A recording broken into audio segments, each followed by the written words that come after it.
কৰিছে যে 100% দাস আৰু অন্যান্য চাহ যিহেতু আমাৰ আপোনাৰ অঞ্চললৈ তেওঁলোকে বাধ্যতামূলক কৰিছে তাৰ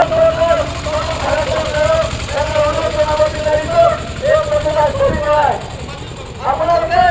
আমাৰ ক্ষুদ্ৰ চাহ খেতিয়কৰ ওপৰত কি বৰ্ডৰ পৰা নিয়ম নীতিবোৰ ক্ষুদ্ৰ চাহ খেতিয়কৰ স্বাৰ্থত আপোনালোকে প্ৰতিবাদ কৰিব আপোনালোকে আমাৰ ক্ষুদ্ৰ চাহ খেতিয়কৰ ওপৰত কি বৰ্ডৰ পৰা নিয়ম নীতিবোৰ ক্ষুদ্ৰ চাহ খেতিয়কৰ স্বাৰ্থত আপোনালোকে বাতিল কৰক আমাৰ ল'ৰা ছোৱালী আমাৰ পৰিয়াল আমি সমগ্ৰ ক্ষুদ্ৰ চাহ খেতিয়কে আজি আমি এক প্ৰতিবাদী কাৰ্যসূচীৰ জৰিয়তে কি-বোৰ্ড আৰু চৰকাৰক বিনম্ৰতাৰে অনুৰোধ জনাইছো গতিকে আপোনালোকে আমাৰ ক্ষুদ্ৰ চাহ খেতিয়কৰ ওপৰত যি নীতি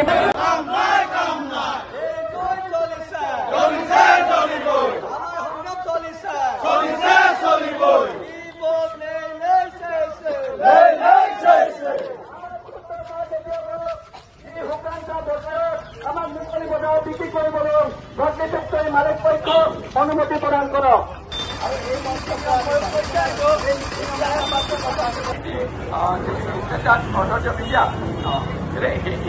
বিজেপি চৰকাৰে শাসনত আহোঁতে কৈছে যে আমি ক্ষুদ্ৰ চাহ খেতিয়কক উচিত মূল্য প্ৰদান কৰিম কিন্তু আজি আমি কেঁচা পাতৰ মূল্য আমাৰ আজি 13-14 টকালৈ পৰিচালিত হৈছে গতিকে আমাৰ ক্ষুদ্ৰ চাহ খেতিয়কক বৃহৎ গোষ্ঠীয়ে শোষিত কৰিছে এই শোষণৰ পৰা মুক্ত পাবলৈ আমি ৰাজপথলৈ ওলাই আহিছো কিন্তু আমি আশা ৰাখিছিলো যে কি-বোৰ্ডে আমাক যি নীতি নিয়ম প্ৰয়োগ কৰিছে সেই নীতি নিয়মে আমাৰ ক্ষুদ্ৰ চাহ খেতিয়কক মানুহ ঘূৰাইছে কিন্তু আগন্তুক দিনত আমাক যদি চৰকাৰে আৰু কি-বোৰ্ডে লগ লাগি যদি উচিত মূল্য নিৰ্ধাৰণ নকৰে আমাৰ কেঁচা পাতৰ মূল্য ন্যূনতম মূল্য 40 টকা নিৰ্ধাৰণ কৰক এই চৰকাৰক আজি ৰাজপথৰ পৰা হুকিয়াই দিছো আপোনালোকে ক্ষুদ্ৰ চাহ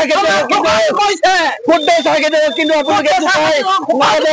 কেনেবাকে যদি আমি ডাঙৰ খাবলগীয়া হয় কিন্তু অসম ওচৰ হৈ পৰিব আমাৰ ক্ষুদ্ৰ চাহ খেতিয়কক ন্যূনতম মূল্য 40 টকা প্ৰদান কৰক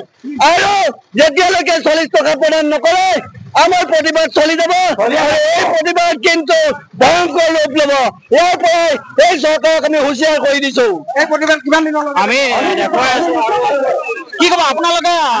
উৎপাদনী লাভ কৰিবলৈ সক্ষম হোৱা নাই বুলি অভিযোগ দিছে আমি কেঁচা পাতৰ উচিত মূল্য পোৱাৰ পৰা বঞ্চিত হৈছো সেইকাৰণে যে যিহেতু আমাৰ ভাৰতীয় চাহ বৰ্ডৰ গাইডলাইন মতে আমাৰ ক্ষুদ্ৰ চাহ খেতিয়কসকলৰ যিহেতু ব্ৰডলিপ আৰু অৰ্গেনাইজ কোম্পানীয়ে যিটো চাহপাত কেঁচা পাত প্ৰডাকশ্যন কৰে সেইটো অকশ্যনৰ পৰা ৰিটাৰ্ণ হৈছে যদি আমাৰ ফেক্টৰীবিলাকে যদি শুকান পাতৰ দাম নাপালে কেঁচা পাতৰ মূল্য কেনেকৈ বেছি দিব সেইকাৰণে আমি ভাৰতীয় চাহ বৰ্ডক আজি হুকিয়াই দিছো যে তেখেতসকলে যদি মানে আমাৰ যদি নীতি নিয়ম যদি প্ৰণয়ন কৰে যদি আমাৰ ক্ষুদ্ৰ চাহ খেতিয়ক ফেক্টৰীৰ ওপৰত যিটো নিয়ম বনাইছে